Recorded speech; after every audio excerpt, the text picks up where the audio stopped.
Hello guys and welcome to the study IQ. आज हमारा topic है simple interest and compound interest. पहले मैं आपको सिंपल इंटरेस्ट के कुछ रूल्स या फिर क्वेश्चंस आपको कराऊंगा, उसके बाद फिर कंपाउंड इंटरेस्ट पढ़ेंगे।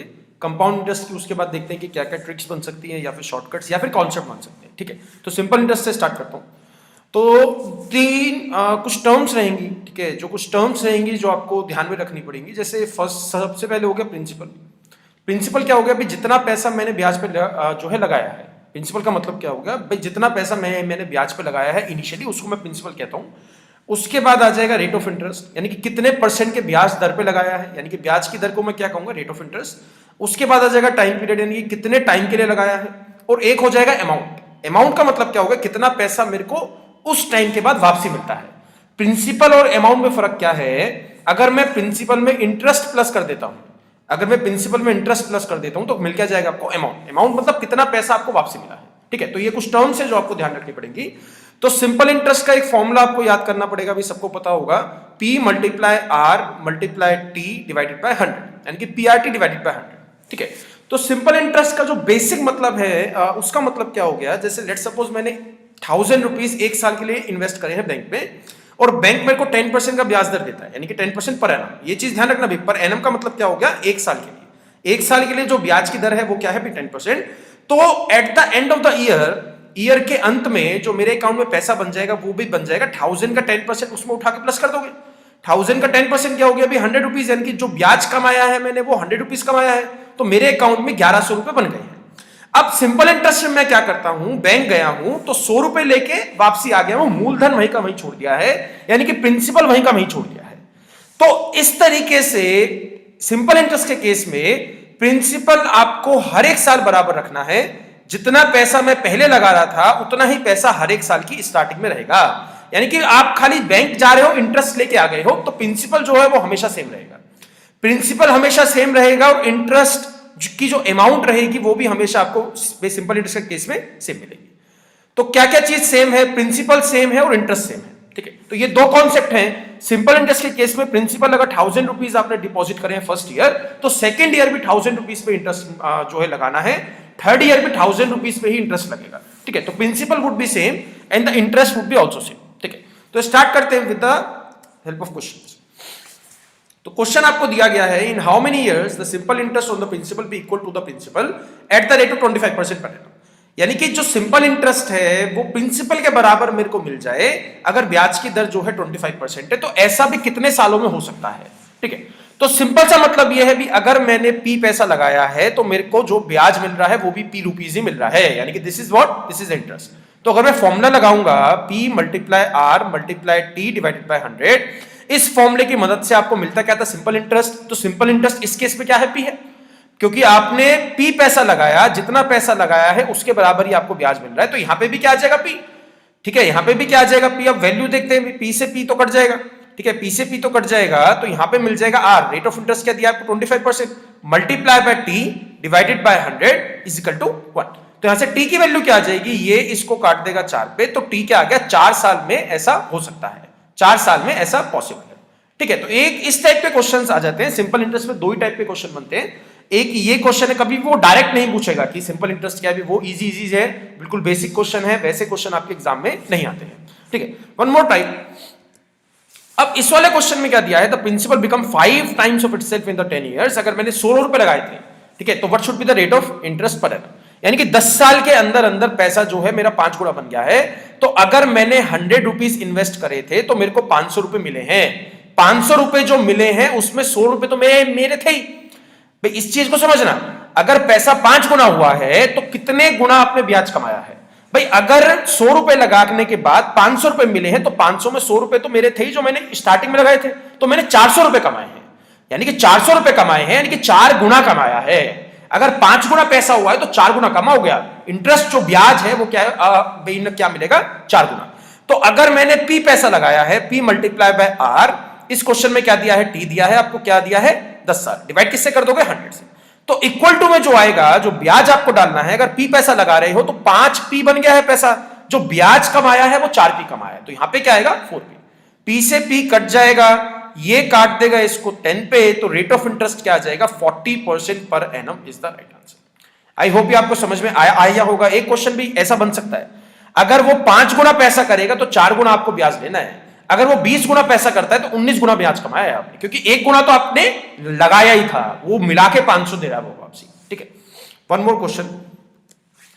अब इस क्वेश्चन में ये एक सिंपल इंटरेस्ट का जो सेकंड टाइप है वो इस टाइप का क्वेश्चन बन सकता है। The principal becomes 800 rupees after 3 years and 1100 rupees after 6 years। यानी कि 3 साल के बाद जो पैसा है वो 800 रुपए बन गया है, 6 साल के बाद जो पैसा है वो 1100 रुपए बन गया है। तो find the principal and the rate of interest. आपको रेट ऑफ इंटरेस्ट भी पूछा गया है और आपसे प्रिंसिपल भी पूछा गया है। ये 2 तरह के क्वेश्चन बन सकते हैं। तो देखते हैं भी इसकी अप्रोच क्या हो सकती है। 3 साल के बाद जो पैसा है वो 800 रुपए बना है, जो मेरे अकाउंट में 3 साल के बाद 800 रुपए है। 6 साल के बाद जो पैसा है वो 1100 रुपए बन गया है। तो यहां पे मैंने 3 साल में भाई 300 रुपए कमाए। भाई सिंपल सा लॉजिक है ना भाई, यहां पे 3 साल था, यहां पे 6 साल है, तो यहां पे 3 साल से 6 साल पे जो है जंप लगाया है। तो 3 साल के अंदर क्या कमाई हुई है भी 300 रुपए। अब मैंने स्टार्टिंग में एक कॉन्सेप्ट आपको बताया था कि रेट ऑफ इंटरेस्ट, जो इंटरेस्ट की अमाउंट है वो हर एक साल बराबर रहेगी। जितना पैसा मैं पहले साल कमा रहा हूं एज अ ब्याज, उतना ही पैसा मैं दूसरे साल कमाऊंगा, उतना ही पैसा मैं तीसरे साल कमाऊंगा। तो every year interest would be same in case of simple interest. तो यहां पे 3 साल में अगर मैंने 300 कमाया है तो 1 साल का तो निकाल सकते हैं ना अभी। तो 1 साल में जो मेरी कमाई है, जो 1 साल का ब्याज है वो क्या है 100 रुपीज। तो 1 साल में मैं 100 रुपीज कमा रहा हूं। अब मेरे को प्रिंसिपल निकालना है। तो अगर मेरे को 3 साल से वापसी जाना है, भाई ये जो अमाउंट है 800, ये 3 साल के बाद बना है ना, 3 साल के बाद 800 बन गया है। तो यानी कि अगर मैं इसमें से, इस 800 में से 3 साल का ब्याज माइनस कर देता हूं, भाई अगर मैं 800 में से 3 साल का ब्याज माइनस कर देता हूं तो आपको क्या मिल जाएगा प्रिंसिपल। 1 साल का ब्याज 100 है तो 3 साल का क्या बन गया अभी 300। 300 इसमें से माइनस करोगे, ये जो 500 आया है ये क्या था प्रिंसिपल, जो मैंने पैसा इनिशियली लगाया था। इन्वेस्टमेंट क्या थी 500 रुपीज। अब एक और क्वेश्चन पूछ सकता है find the rate of interest. तो रेट ऑफ इंटरेस्ट का मतलब क्या हो गया, अभी मैं 500 रुपए लगाने के बाद हर एक साल 100 रुपए कमा रहा हूं, तो 100 रुपए कमा रहा हूं 500 पे। तो रेट ऑफ इंटरेस्ट कैसे निकाल दोगे, 100 को डिवाइड किससे कर दोगे 500 से, जितना पैसा मैंने इनिशियली लगाया था मल्टीप्लाई बाय 100। तो ये इसको काट पीट के तो आंसर आ जाएगा 20% is the right answer. Rate of interest क्या आ गया 20%, प्रिंसिपल क्या आ गया भाई 500 इज द राइट आंसर। ठीक है, तो एक टाइप ये बन सकता है और एक टाइप जो अभी मैं आपको करा रहा था उस टाइप का बन सकता है, वो भी इतने गुना बन गया है पैसा। तो सिंपल इंटरेस्ट पे 2 तरह के क्वेश्चन बनते हैं। ठीक है, now start with the compound interest. Very important concept. ठीक है, मैक्सिमम जो क्वेश्चंस अगर आएंगे, ठीक है, अगर जैसे सिंपल इंटरेस्ट हो गया, अभी कंपाउंड इंटरेस्ट हो गया, तो मैक्सिमम क्वेश्चंस आपके कंपाउंड इंटरेस्ट से आएंगे जो आपका एग्जाम होगा। ठीक है, तो कंपाउंड इंटरेस्ट का कुछ चीजें हैं जो आपको जाननी है। जैसे सबसे पहले तो अमाउंट का एक फॉर्मूला आपको ध्यान करना पड़ेगा, याद करना पड़ेगा। अमाउंट का क्या फॉर्मूला बन जाएगा, P multiply 1 plus R divided by 100 की पावर T। T मतलब इन टाइम पीरियड, R मतलब रेट ऑफ इंटरेस्ट और P का मतलब क्या हो गया प्रिंसिपल अमाउंट। तो यहां पे एक चीज ध्यान रखना, ठीक है, प्रिंसिपल जो है वो हर एक साल चेंज होता है, प्रिंसिपल जो है वो हर एक साल सेम नहीं रहता है। ठीक है, every year interest will be change and every year principal will also be change. हर एक साल इंटरेस्ट भी सेम नहीं रहेगा और हर एक साल जो है प्रिंसिपल भी चेंज नहीं रहेगा। ऐसा क्यों होता है वो मैं एक बार आपको बता देता हूं। तो इसका कॉन्सेप्ट मैं आपको समझाता हूं, ठीक है, कि जो कंपाउंड इंटरेस्ट है उसका कॉन्सेप्ट क्या है। ये मैंने जस्ट आपको बताया है, इट डजंट मीन कि आपको क्वेश्चन में ये जो है फॉर्मूला यूज करना पड़ेगा। एक भी क्वेश्चन में ये फॉर्मूला आपको यूज करने की जरूरत नहीं पड़ेगी अगर आप इसको जो है ठीक से पढ़ लोगे तो। जैसे लेट्स सपोज बात करते हैं 2001 की बात करते हैं कि जनवरी में मैंने अपने अकाउंट में 1000 रुपीज जो है पे डिपॉजिट करें कंपाउंड इंटरेस्ट पे। तो पूरे साल का जो रेट ऑफ इंटरेस्ट है वो क्या है 10% पर एनम का मतलब 1 साल का ब्याज। तो दिसंबर में जो मेरे अकाउंट में पैसा होगा वो भाई कितना होगा, एक शायद मैंने आपको परसेंटेज की क्लास में एक कॉन्सेप्ट बताया था कि अगर 1000 रुपीज को मेरे को 10% से इंक्रीज करना है तो मेरे को उसका 110% निकालना है। अगर मेरे को 1000 रुपीज को 20% से इंक्रीज करना होता तो मेरे को उसका 120% निकालना होता। तो यहाँ पे 1000 को 10% से बढ़ाना है तो मैं क्या निकाल दूंगा 1000 का 110%। तो दिसंबर में जो पैसा होगा मेरे अकाउंट पे वो इतना होगा 1000 रुपीज का 110%। अब सिंपल इंटरेस्ट में क्या था, मैं बैंक गया हूं, ब्याज लेके आ गया हूं, हर एक साल बैंक जाता हूं, ब्याज लेके आ जाता हूं। कंपाउंड इंटरेस्ट का मतलब क्या हो गया, आप कुछ फिक्स टाइम पीरियड के लिए पैसा भूल चुके हो, दिसंबर में आप बैंक नहीं गए हो, पैसा अपना ब्याज लेके नहीं आए हो। तो 2002 में जो ब्याज आपके अकाउंट में होगा, जो अमाउंट आपके अकाउंट में होगी वो क्या होगी भाई, जनवरी में 1000 का 110%, यानी कि जो दिसंबर में 2001 में था तो जनवरी में 2000 दो में वही वाला अमाउंट पहुंच जाएगा। अब मैं अगर दोबारा 10% का ब्याज लगाता हूं, भाई अगर मैं दोबारा 10% पर एनम का ब्याज लगाता हूं तो दिसंबर में जो अमाउंट बन जाएगी क्या बन जाएगी, 1000 का 110% तो पहले से था, 1000 का 110% तो पहले से था, मेरे को दोबारा 10% का ब्याज लगाना है तो मेरे को उसको दोबारा 110% निकालना पड़ेगा। तो कॉन्सेप्ट इज क्लियर। अगर मैं थर्ड ईयर बोलूंगा कि 20% का रेट ऑफ इंटरेस्ट है, ठीक है, आजकल ध्यान रखना बच्चों, ये जो कंपाउंड इंटरेस्ट के क्वेश्चंस हैं इसमें ब्याज बराबर नहीं आता है।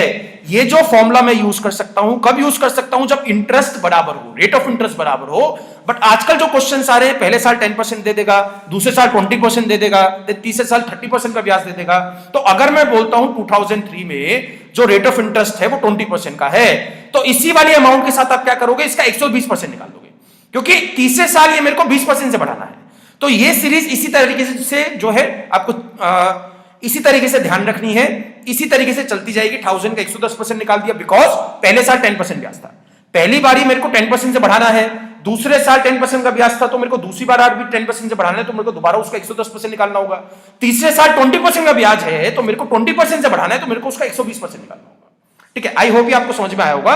अगले कुछ क्वेश्चंस में मैं इसका ही यूज करूंगा, फिर उसके बाद आपको समझाऊंगा कि इससे भी शॉर्टकट ट्रिक क्या बन सकती है। ठीक है, तो यहां पे now this is a question, ठीक है, ये मैं जो क्वेश्चंस कराऊंगा आपको आगे जो है 4-5 क्वेश्चंस, उसमें मैं आपको समझाऊंगा कि कॉन्सेप्ट क्या है। ठीक है, आपको आंसर नहीं निकालने हैं, इतना बड़ा क्वेश्चन आपके एग्जाम में नहीं आएगा। I just needed you to understand the concept. ठीक है, तो 2000 invested for 2 years at the rate of 20% per annum. Per annum का मतलब क्या हो गया, एक साल का जो ब्याज का दर है वो क्या है, 20% है on compound interest, but interest to be calculated half year. भाई ये वाली लाइन जरूर पढ़ लिया करो, ये वाली लाइन मोस्ट इंपॉर्टेंट है। भी उसने क्या बोला कि हर 6 महीने के ब्याज हर 6 महीने के बाद ब्याज लगेगा, एक साल के बाद ब्याज नहीं लगेगा, एक साल के बाद ब्याज नहीं लगेगा, हर 6 महीने के बाद आपको ब्याज लगाना है। तो उसने बोला कि 2000 मेरे को 2 साल के लिए इन्वेस्ट करना है, तो सबसे पहले तो यहां पे आ जाएगा 2000। तो पहली बारी मैं 2000 का कितना परसेंट कैलकुलेट करूंगा, यहां पे आपको 20% पर एनम दिया है ना, यानी कि 20% जो है वो एक साल का ब्याज है, 20% जो है वो 12 महीने का ब्याज है। तो यहां पे उसने बोला interest to be calculated half yearly, तो इस वाली लाइन के हिसाब से आपको टाइम पीरियड भी चेंज करना है, इस वाली लाइन के हिसाब से आपको रेट ऑफ इंटरेस्ट भी चेंज करना है। यहां पे उसने अगर 6 महीने बोला है तो 6 महीने के हिसाब से आपको टाइम लेना पड़ेगा, उसने यहां पे 6 महीने बोला है तो 6 महीने के हिसाब से आपको रेट ऑफ इंटरेस्ट बनाना पड़ेगा। तो यहां पे 20% 12 महीने का है तो 6 महीने का क्या बन जाएगा, 10%। So you need to use 10% throughout the question. पूरे क्वेश्चन में आपको 10% का रेट ऑफ इंटरेस्ट यूज करना है, बिकॉज उसने 6 महीने का रेट ऑफ इंटरेस्ट बोला है। वो जो इंटरेस्ट लगा रहा है वो हर 6 महीने के बाद लगा रहा है। तो मैं पहली बारी जो उसको बढ़ाऊंगा वो 110% से बढ़ाऊंगा, यहां पे उसका पहली बारी 110% आएगा। अब 110% मेरे को 4 बारी मल्टीप्लाई करना है, बिकॉज यहां पे 2 साल दिया है। तो 2 साल में कितने 6-6 महीने के ग्रुप बन सकते हैं, 4 6-6 महीने के ग्रुप बन सकते हैं। तो इसको 4 बारी 110% से मल्टीप्लाई करना पड़ेगा। यहां भी 110% आ जाएगा, यहां भी 110% आ जाएगा और यहां भी 110% आ जाएगा। अभी आप डरो मत कि सर इतना बड़ा कैसे सॉल्व करेंगे, आगे चल के आज की क्लास में मैं आपको समझाऊंगा कि इसको और छोटा कैसे कर सकते हैं। अभी मैं आपको कॉन्सेप्ट बता रहा हूं। ठीक है, यहां पे हाफ ईयरली के हिसाब से आपको टाइम पीरियड बनाना है, हाफ ईयरली के हिसाब से आपको रेट ऑफ इंटरेस्ट चेंज करना है। ठीक है, वन मोर क्वेश्चन। इस क्वेश्चन में आपसे बोला है कि 2000 rupees invested for 3 years at the rate of 7.5% half yearly. भाई 3 तरह के बन सकते हैं ना, हाफ ईयरली, क्वार्टरली या फिर एनुअली। तो उसने जो रेट ऑफ इंटरेस्ट दिया है 7.5% हाफ ईयरली है, 6 महीने का जो ब्याज की दर है वो क्या है 7.5% on compound interest, but interest to be calculated annually, यानी कि इंटरेस्ट जो लगाना है वो आपको एनुअली लगाना है। तो एनुअली यानी कि पर ईयर, पूरे साल के हिसाब से ईयर्स में ही आपको टाइम चाहिएगा और ईयरली ही आपको रेट ऑफ इंटरेस्ट बनाना पड़ेगा। तो 7.5% जो है वो 6 महीने का है, अगर मेरे को 12 महीने का यानी कि ईयरली चाहिए तो आंसर क्या बन जाएगा, 15%। तो यू नीड टू यूज 15%। ठीक है, तो यहां पे 2000 था, 2000 का 3 साल आपको भाई ईयर्स में तो दिया ही है, जो टाइम पीरियड है वो तो ऑलरेडी ईयर्स में ही है, 3 years। तो यहां पे 115% निकाल लेंगे, बिकॉज जो रेट ऑफ इंटरेस्ट चल रहा है 15% का चल रहा है। तो पहले साल 115 जो परसेंट निकाल लेंगे, दूसरे साल 115% निकाल लेंगे और तीसरे साल भी 115% निकाल लेंगे, यानी कि 3 बारी आपको 15% अप्लाई करना है। ठीक है, वन मोर क्वेश्चन। इस वाले क्वेश्चन में क्या दिया, 2000 इन्वेस्टेड फॉर 9 months, यानी कि मंथ्स में उसने टाइम पीरियड दिया है, eight the rate of 16% per annum, 16% per annum का ब्याज का दर है। यानी कि रेट ऑफ इंटरेस्ट है, but interest to be calculated quarterly, यानी कि क्वार्टरली आपको लगाना है, यानी कि तिमाही। जैसे क्वार्टरली क्या होता है, 3 महीने का होता है। तो यहां पे जो 16% है, तो सबसे पहले आपको क्वार्टरली में ही आपको टाइम पीरियड लाना पड़ेगा और क्वार्टरली में ही आपको रेट ऑफ इंटरेस्ट लाना पड़ेगा।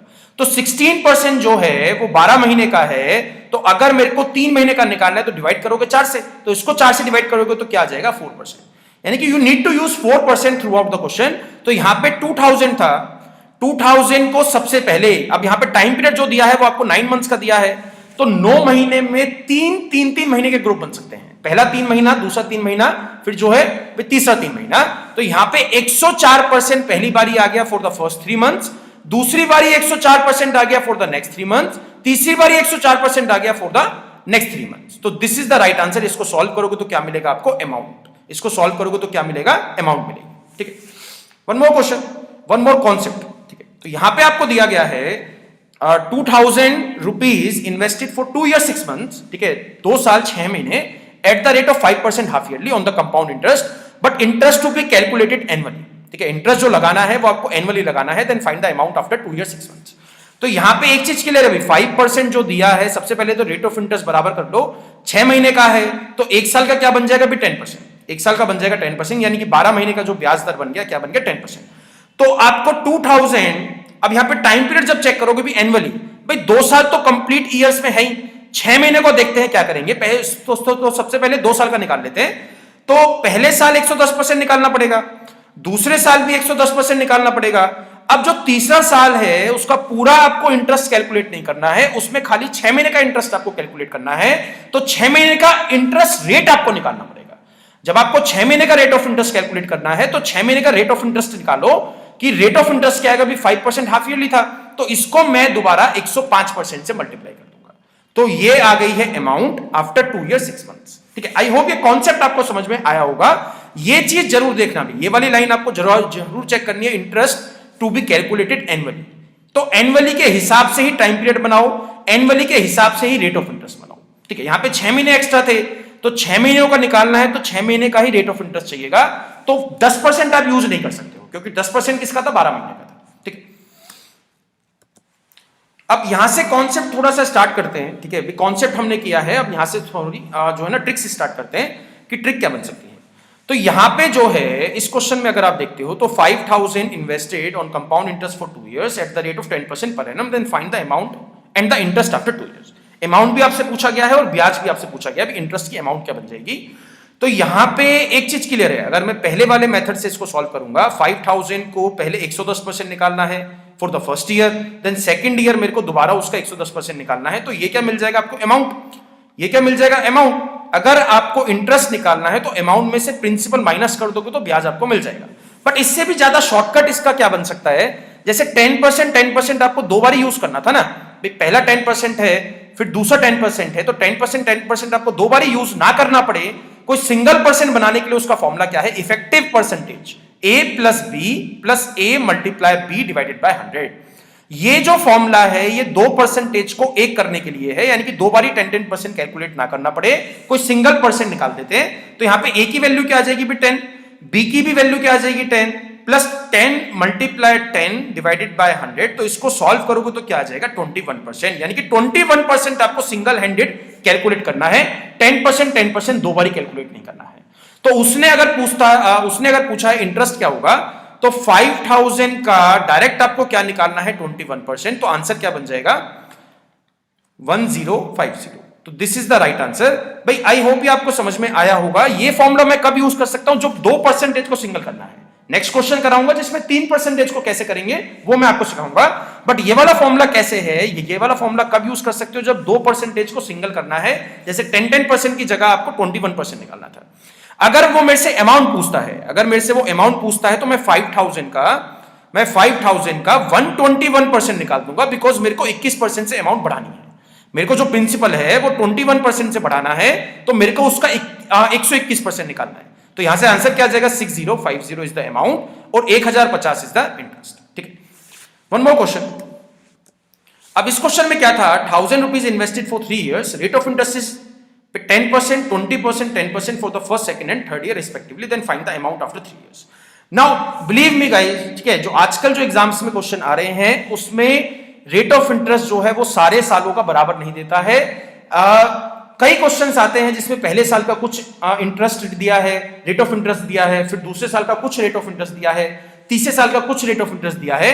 तो यहां पे अगर मेरे को सिंगल करना है भाई, एक तरीका तो वो है 1000 का पहले 110% निकाल दोगे, फिर उसका 120% निकाल दोगे, ठीक है, फिर उसका दोबारा 110% निकाल दोगे, क्योंकि तीसरे साल जो है वो 10% का रेट ऑफ इंटरेस्ट है। एक तरीका तो ये है, यहां से आपको क्या मिल जाएगी amount, but it is a lengthy process, ठीक है, it is a lengthy process.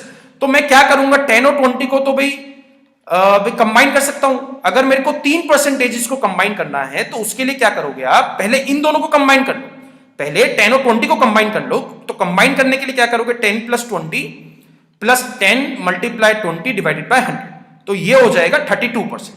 फिर जो इन दोनों का कॉम्बिनेशन आया था उसको फिर 10 के साथ कंबाइन कर दो, उसको जो थर्ड परसेंटेज बची थी उसके साथ कंबाइन कर दो, तो सेम फॉर्मूला लगा के 32 plus 10 plus 32 multiply by 10 divided by 100। तो यहां से एक बार सॉल्व करोगे भाई, क्या आएगा आंसर। तो ये 32 प्लस 10 क्या हो गया 42, 42 प्लस 3.2 क्या हो गया 45.2% is the right answer. So this is the rate of interest. आप भाई अमाउंट तो आप जो है इजीली इसकी कैलकुलेट कर लोगे। 1000 का 45.2% कैलकुलेट करते हो तो क्या आ जाएगा अभी 452 रुपए। तो 452 रुपए इंटरेस्ट है, 452 रुपए इंटरेस्ट है, यानी कि ये जो है ब्याज है। अमाउंट बतानी है तो प्रिंसिपल प्लस इंटरेस्ट कर दोगे, 1452 इज द राइट आंसर। यानी कि जो अमाउंट आ गई क्या आ गई 1452 इज द राइट आंसर। ठीक है, आई होप ये आपको समझ में आया होगा 3 में कैसे यूज करते हैं। अब नेक्स्ट क्वेश्चन देखते हैं जिसमें 4 में कैसे यूज करेंगे। ठीक है, तो यहां पे क्वेश्चन दिया है कि 10,000 रुपीज वो invested on compound interest for 4 years at the rate of 10% per annum, then find the interest after 4 years। तो यहां पे आपको क्या करना है, 10% एक दिया है, फिर दूसरे साल भी 10% दिया है, तीसरे साल भी 10% दिया है, फिर चौथे साल भी 10% दिया है। अभी 4 साल से ज्यादा का आज तक क्वेश्चन नहीं आया कि 5 साल का बता दो। तो 2 साल का आपको समझ में आ गया, 2 साल का किस तरीके से कंबाइन करेंगे, 3 साल का समझ में आ गया किस तरीके से कंबाइन करेंगे, एक बार 4 साल का देख लेते हैं किस तरीके से कंबाइन करेंगे। तो पहले इन दोनों को कंबाइन कर दो। अभी हमने लास्ट क्वेश्चन में करा था, लास्ट टू लास्ट क्वेश्चन में क्या आया था 21%। फिर इन दोनों को अलग से कंबाइन कर दो, क्या आ जाएगा दोबारा 21%। भाई कॉन्सेप्ट इज क्लियर। मैंने दो को जो है मैंने कंबाइन कर दिया, इन दोनों को कंबाइन करा 21% आ गया, इन दोनों को कंबाइन करा है 21% आ गया। फिर इन दोनों को जो है सेम फॉर्मूले की हेल्प से कंबाइन कर दो, a plus B plus A multiply B divided by 100।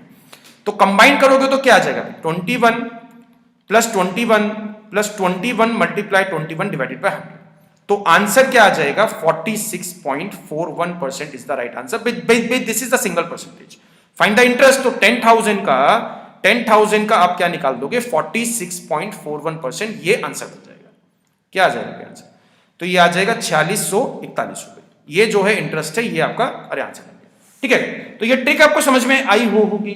ठीक है, ये 2 साल का कैसे जो है 2 अलग अलग परसेंटेज को कंबाइन कैसे करते हैं, 3 अलग अलग परसेंटेजेस को कैसे कंबाइन करते हैं, 4 अलग अलग परसेंटेजेस को कैसे कंबाइन करते हैं। अब कुछ इनकी एप्लीकेशंस देखते हैं, कुछ और क्वेश्चंस करते हैं। ठीक है, जो कंपाउंड इंटरेस्ट से आ सकते हैं। अब यहां पे उसने क्या दिया है, now this is the question of simple interest and compound interest mix. ठीक है, दोनों का यूज करते हैं। तो 2000 separately invested on compound interest and simple interest eight the rate of 20% per annum, what should be the difference between both interest after 2 years। तो 2 साल के बाद जो है सिंपल इंटरेस्ट और कंपाउंड इंटरेस्ट में क्या डिफरेंस होगा अगर मैं 2-2 हजार रुपए दोनों पे लगाता हूं, 20% का ब्याज दर देता हूं। तो इसके लिए एक फॉर्मूला याद आपको याद करना है 2 years का। ठीक है, 2 years का जो अगर मेरे को डिफरेंस पूछता है, 2 years का अगर मेरे से डिफरेंस पूछता है तो फॉर्मूला क्या बन जाएगा P R square divided by 100 square. P R square divided by 100 square. P क्या है, प्रिंसिपल है, आर क्या है, रेट ऑफ इंटरेस्ट है। ये फॉर्मूला मैं कब यूज कर सकता हूं, जब प्रिंसिपल सेम हो। जब प्रिंसिपल सेम हो, रेट ऑफ इंटरेस्ट भी सेम हो। भाई दोनों जो सिंपल इंटरेस्ट और कंपाउंड इंटरेस्ट पे जब आप पैसा लगा रहे हो तो दोनों पे प्रिंसिपल भी सेम लगना चाहिए और रेट ऑफ इंटरेस्ट भी सेम होना चाहिए, तब मैं ये वाला फॉर्मूला यूज कर सकता हूं। ठीक है, तो इसके थ्रू जब आप आंसर निकालोगे 2000 is the value of P. R क्या हो गया, आर हो गया 20% पर एनम। तो 20 का स्क्वायर करोगे क्या आ जाएगा 400 डिवाइडेड बाय 100 का स्क्वायर। तो 100 मल्टीप्लाई बाय 100। तो ये कट गया इससे और ये कट जाएगा इससे। तो यहां पे 20 multiply 4 answer would be 80 rupees. तो 2 साल के बाद जो डिफरेंस होगा दोनों में, difference between compound interest and simple interest for 2 years, principal क्या था 2000 था, रेट ऑफ इंटरेस्ट क्या था 20%। तो क्या आएगा आंसर 80 रुपीज राइट आंसर। ठीक है, अब इसमें मैं एक बारी आपको सिखा देता हूं कि 3 साल का अगर डिफरेंस पूछता है तो क्या होगा। अब इस वाले क्वेश्चन में उसने दिया है कि 5,000 रुपीज वो इन्वेस्ट कर रहा है, 5,000 ही कंपाउंड इंटरेस्ट पे लगा रहा है और 5,000 ही सिंपल इंटरेस्ट पे लगा रहा है। रेट ऑफ इंटरेस्ट क्या चल रहा है अभी 10% पर एनम। तो what should be the difference between both the interest after 3 years. तो 3 साल का जो फॉर्मूला है, ठीक है, 3 साल का जो फॉर्मूला है वो है P R square multiply by 300 plus R divided by 100 का क्यूब, डिवाइडेड बाय 100 का क्यूब। तो इस वाले फॉर्मूले में जब वैल्यूज पुट करोगे भी सेम चीज है, इस वाले फॉर्मूले को भी यूज करने के लिए प्रिंसिपल बराबर चाहिएगा और रेट ऑफ इंटरेस्ट भी इक्वल चाहिएगा। आज तक जितने भी क्वेश्चंस आए हैं ऐसे उसमें प्रिंसिपल और रेट ऑफ इंटरेस्ट बराबर देता है। सो डोंट वरी, अगर नहीं होगा तो क्या करेंगे। सो यहां पे पी की वैल्यू क्या आ गई 5,000, आर क्या दिया है आपको 10%, तो मल्टीप्लाई किससे कर देंगे भाई 100, और यहां पे 300 प्लस आर, तो 300 प्लस आर की वैल्यू क्या बन जाएगी 310, और नीचे क्या आ गया 100 multiply by 100 and multiply by 100। तो 0 से 0, 2 0 से 2 0 यहां पे कट गई, 2 0 से 2 0 यहां पे कट गई, 0 से 0 कट गई, तो 31 मल्टीप्लाई बाय 5, तो 31 मल्टीप्लाई बाय 5 क्या आ जाएगा 155 इज द राइट आंसर। तो 3 साल के बाद जो डिफरेंस होगा वो क्या होगा 155 rupees is the right answer. ठीक है, एक बार 4 साल का मैं बता देता हूं, एक एग्जाम में 4 साल का क्वेश्चन था। 4 साल का डायरेक्ट फॉर्मूला नहीं है बट स्टिल उसको देखते हैं अभी कैसे सॉल्व करेंगे। 10,000 rupees separately invested on compound interest and simple interest at the rate of 10% per annum. What should be the difference between both the interest after 4 years? भाई principal तो 10,000 है ना, प्रिंसिपल जो है 10,000 है। एक बार ही आपको सिंपल इंटरेस्ट कैलकुलेट करना है, एक बार ही आपको कंपाउंड इंटरेस्ट कैलकुलेट करना है। तो यहां पे परसेंटेज कंबाइन करना सीखो, एक अपनी जो है प्रैक्टिस में आपको लाना है कि चाहे सिंपल इंटरेस्ट हो चाहे कंपाउंड इंटरेस्ट हो, एक परसेंटेज कंबाइन करके आपको क्वेश्चन बनाना है। तो यहां पे जो रेट ऑफ इंटरेस्ट है वो क्या है 10% का है, और टाइम पीरियड क्या दिया है आपको 4 साल। तो सिंपल इंटरेस्ट में तो ठीक है, जो परसेंटेज कंबाइन करना मोस्ट इजी है, तो यहां पे 10 मल्टीप्लाई 4 क्या हो जाएगा, जो कंबाइंड परसेंटेज आ गई क्या आ गई 40%। जो कंबाइंड परसेंटेज आ गई क्या आ गई 40%, बिकॉज हर एक साल ब्याज बराबर रहेगा in case of simple interest. अब कंपाउंड इंटरेस्ट में परसेंटेज कंबाइन कैसे करेंगे, रेट ऑफ इंटरेस्ट वही है भाई 10%, और 4 साल की बात जो है भी कर रहा था। शायद लास्ट मैंने एक पिछले क्वेश्चन में कराया था कि 10% को 4 बार ही मैंने कंबाइन करा था, तो क्या आया था रेट ऑफ इंटरेस्ट क्या निकला था 46.41%। अगर नहीं पता है तो एक बार लास्ट क्वेश्चन चेक करना, उसमें यही था 46.41%। तो यहां पे दोनों परसेंटेज का डिफरेंस क्या आ गया, यहां पे 40% है, यहां पे 40.41% है, तो 6.41% डिफरेंस आ गया ना। तो ये डिफरेंस परसेंटेज का ये आपको कैलकुलेट करना है, दैट्स ऑल। तो आपको जो पूछा गया है what should be the difference between both the interest after 4 years, तो 10,000 का कितना परसेंट निकाल दोगे 6.41% निकाल दोगे, दैट्स ऑल। ये मेरा आंसर हो गया। तो आंसर आ जाएगा 641 rupees is the right answer. ये जो है 4 साल के बाद अरे आपके केस में डिफरेंस बन जाएगा। तो आप कंपाउंड इंटरेस्ट में कैसा भी क्वेश्चन सॉल्व कर सकते हो with the help of this trick a plus B plus A B divided by 100। You don't need to use the formula, एक भी क्वेश्चन में मैंने फॉर्मूला यूज नहीं करा है ना, आपको करना है। ठीक है, वन मोर क्वेश्चन में आपको दिया है the find the difference between the compound interest compounded every 6 months, यानी कि जो कंपाउंड इंटरेस्ट है वो हर 6 महीने के बाद आपको लगाना है, and the simple interest on the certain sum of money at the rate of 12% per annum for the 1 year is ₹36। यानी कि डिफरेंस आपको दिया है, प्रिंसिपल आपसे पूछा है, डिफरेंस आपको दिया गया है, प्रिंसिपल आपसे पूछा है। तो यहां पे एक चीज तो क्लियर है, ठीक है, यहां पे एक चीज तो क्लियर है, अगर डिफरेंस पूछता है ना तो आपको फॉर्मूला ही यूज करना है। जो डिफरेंस पूछता है तो फॉर्मूला ही यूज करना है। उसने बोला एवरी 6 मंथ्स, भाई सिंपल इंटरेस्ट के लिए उसने 6 मंथ्स नहीं बोला है, बट सिंपल इंटरेस्ट को अगर मैं 6-6 महीने में ब्रेक भी कर लूंगा तब भी कोई दिक्कत नहीं है, क्योंकि हर 6 महीने का भी ब्याज दर जो है सेम होगा, हर 6 महीने का भी जो इंटरेस्ट की अमाउंट आएगी वो सिंपल इंटरेस्ट में तो सेम ही रहेगी, उसमें कोई दिक्कत नहीं है अभी हमें। तो यहाँ पे 12%, सबसे पहले इंटरेस्ट जो है चेंज कर लेते हैं। 12% जो है 1 साल का था, यानी कि 12 महीने का था, तो 6 महीने की बात चल रही, तो 6 महीने का क्या हो गया 6%। तो you need to use the 6%। तो यहाँ पे 1 साल बोला है, बट 1 साल में 6-6 महीने के बाद रेट ऑफ इंटरेस्ट अप्लाई करना है, तो 6-6 महीने 2 बार लग जाएंगे भाई, 6-6 महीने जो है 2 बार लग जाएंगे। तो एक फॉर्मूला मैंने आपको कराया था 2 साल के लिए, P R square divided by 100 square. तो ये फॉर्मूला ऐसा नहीं है कि ये 2 साल के लिए लगता है, जहां भी दो बार ही ब्याज लग जाएगा ये वाला फॉर्मूला आप यूज कर सकते हो। तो यहां पे 1 साल का ब्याज 1 साल का डिफरेंस निकालना है, बट 1 साल में 2 बार ही ब्याज लगा रहे हो ना, 2 बार ही ब्याज लगा रहे हो, तो ये वाला फॉर्मूला आपको यूज करना है। इस वाले फॉर्मूले का यूज किस तरीके से करेंगे, उसने डिफरेंस तो दिया ही है, डिफरेंस उसने दिया है 36 रुपीज, तो इक्वल टू के इधर की तरफ क्या आ जाएगा 36। मेरे को प्रिंसिपल निकालना है, यानी कि we need to find the value of P. तो पी आर की वैल्यू क्या बन जाएगी भी 6%, क्योंकि 6 महीने का रेट ऑफ इंटरेस्ट आपको लेना पड़ेगा, फिर आप 1 साल का नहीं ले सकते हो। तो यहां पे आर की वैल्यू क्या बन जाएगी 6%, तो यहां पे आ गया 6 का square divided by 100 square.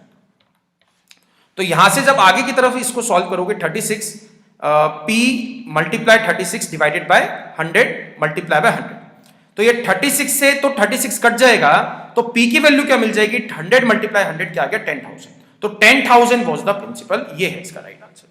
I hope ये आपको समझ में आएगा how to use it. Questions भी ऐसे आएंगे, क्वेश्चन डायरेक्ट नहीं आएंगे कि 2 साल का डिफरेंस बता दो जी, क्वेश्चन डायरेक्ट नहीं आएगा, क्वेश्चन आएगा यहां से, अब वो आपको अप्लाई करना पड़ेगा। क्वेश्चन में सीधा सीधा डायरेक्ट क्वेश्चन नहीं दिया होगा, बट क्वेश्चन में मैं ट्रिक यूज कर सकता हूं अगर मैं थोड़ा सा जो है दिमाग लगाता हूं। ठीक है, वन मोर क्वेश्चन।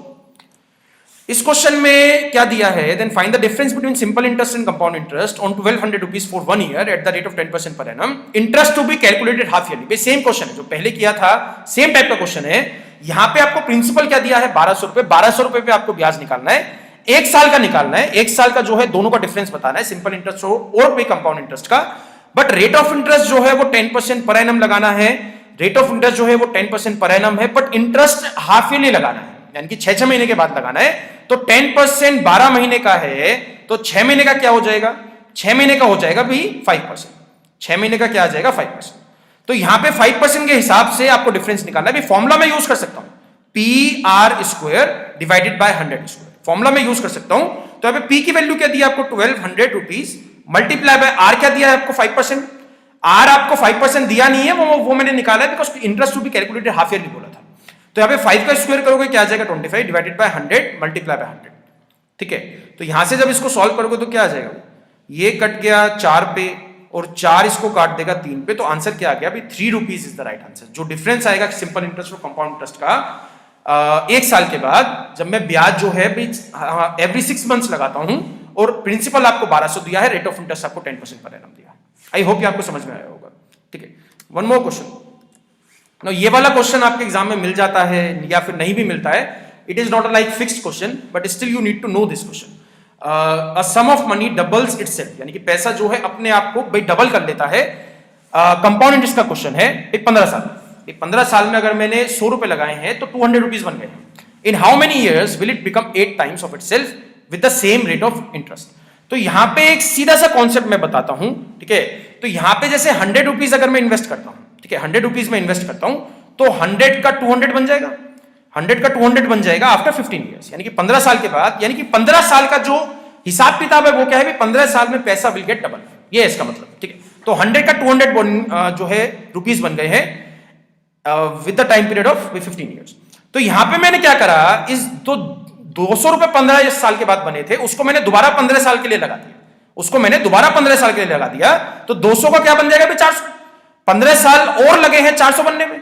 फिर मैं क्या करूंगा, 400 को दोबारा 15 साल के लिए लगा दूंगा। जब 400 को मैं दोबारा 15 साल के लिए लगाऊंगा तो वो क्या बन जाएगा 800। मेरे को आंसर मिल गया। तो यहां पे दोबारा 15 साल लगे हैं, तो 3 बारी 15 साल हुआ है, 3 बारी पैसा जो है अप्लाई करना पड़ा, 15 15 15, आंसर क्या हो गया 45 साल में ऐसा हो सकता है। भाई 8 गुना करना था ना, 100 रुपए लगाए थे, 800 बन गए हैं कितने साल बाद, 45 ईयर्स के आफ्टर। ठीक है, जो 45 साल के बाद वो 8 गुना पैसा बन जाता है। यहां पे एक चीज समझना, ठीक है, अगर ऐसे नहीं करना चाहते हो और कम जो है टाइम में करना चाहते हो, तो यहां पे जो है डबल हुआ है। ठीक है, सबसे पहले आपको यहां पे देखना है भी क्या हुआ है डबल, और यहां पे क्या बोला 8 टाइम्स, तो डबल का मतलब क्या हो गया 2। तो आपको यह देखना है कि 2 की पावर कितनी है 8, भाई 2 की पावर 3 है, भाई 2 की जो पावर है 2 की पावर 3 करूंगा तो 8 मिल जाएगा ना। यहां पे डबल था, यहां पे डबल था, यहां पे 8 टाइम्स है। ठीक है, यहां पे डबल था, यहां पे 8 टाइम्स है, तो आपको यह सोचना पड़ेगा कि 2 का मैं 8 कैसे बना सकता हूं, पावर 3 करके। तो जितनी पावर करोगे उतनी बारी ही टाइम से मल्टीप्लाई करना है। तो 15 दिया, आंसर क्या हो गया 45 साल। आई होप गाइज ये सिंपल इंटरेस्ट और कंपाउंड इंटरेस्ट आपको समझ में आया होगा। कंपाउंड इंटरेस्ट से क्वेश्चंस बनेंगे, तो कंपाउंड इंटरेस्ट का एक एक क्वेश्चन आपको छानना है, नए नए क्वेश्चंस ट्राई करने हैं और मेरे से डाउट पूछने हैं। Thanks a lot for this class.